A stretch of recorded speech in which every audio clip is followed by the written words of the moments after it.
વડોદરામાં ભાયલીમાં ગરબા રમીને પરત આવતી એક દીકરી સાથે દુષ્કર્મના મામલે આપના પ્રદેશ પ્રમુખ ઈશુદાન ગઢવીએ મોટું નિવેદન આપ્યું છે।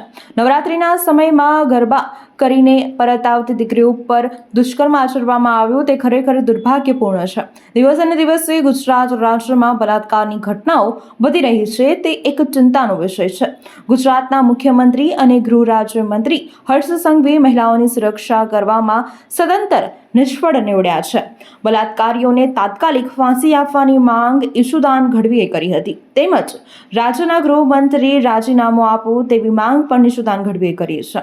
ગૃહમંત્રી હર્ષ સંઘવી પોકળ વાયદાઓ કરી રહ્યા છે।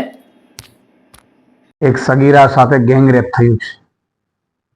ગુજરાતમાં ભાજપની સરકાર અને એમાંય ખાસ કરીને મુખ્યમંત્રી ગૃહમંત્રીની અણાવડતના કારણે આજે દરેક દીકરીઓ અસુરક્ષિત મહેસૂસ કરે છે।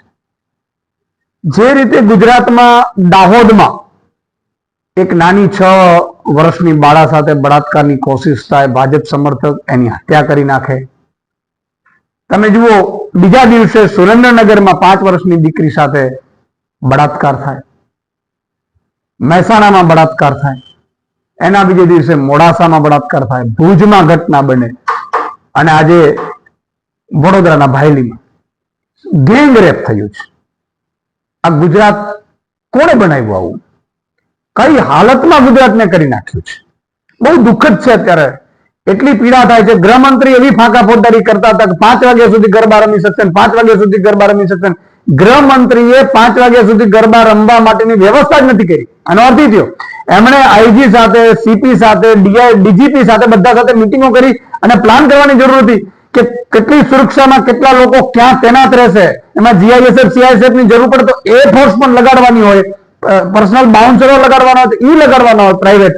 એ કરવાની જગ્યાએ 5 વાગ્યા સુધી ખાલી રીલ્સ બનાવવા માટે, વાહવાહી મેળવવા માટે એમણે નિવેદનો કરીને ફાંકા ફોજદારી કરી, જેનું પરિણામ આજે રાત્રે 12 વાગે એ દીકરી જયારે પરત ફરી રહી હતી ત્યારે બળાત્કાર ગેંગરેપ થયું છે।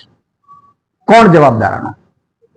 અને એટલું નહીં, 5 વાગ્યા સુધી ગરબાની વાત કરતા હતા, ગરબા તો 12 વાગે ઘણી જગ્યાએ બંધ કરાવી દે છે પોલીસ કમિશનર અને કલેક્ટર એમ કે ગૃહમંત્રીને ખબર નથી પડતી 5 વાગ્યા સુધી ન રમાડી। તમે નક્કી કરો કે તમે શું કરી રહ્યા છો।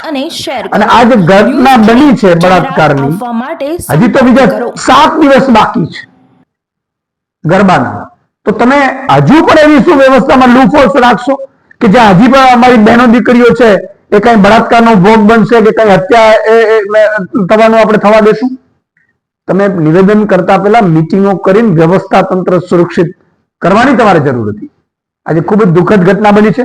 હું એવું કહીશ કે ગૃહમંત્રી, મુખ્યમંત્રી છે એ ખરેખર આ સરકારને લાયક નથી, એમને રાજીનામું આપી દેવું છે।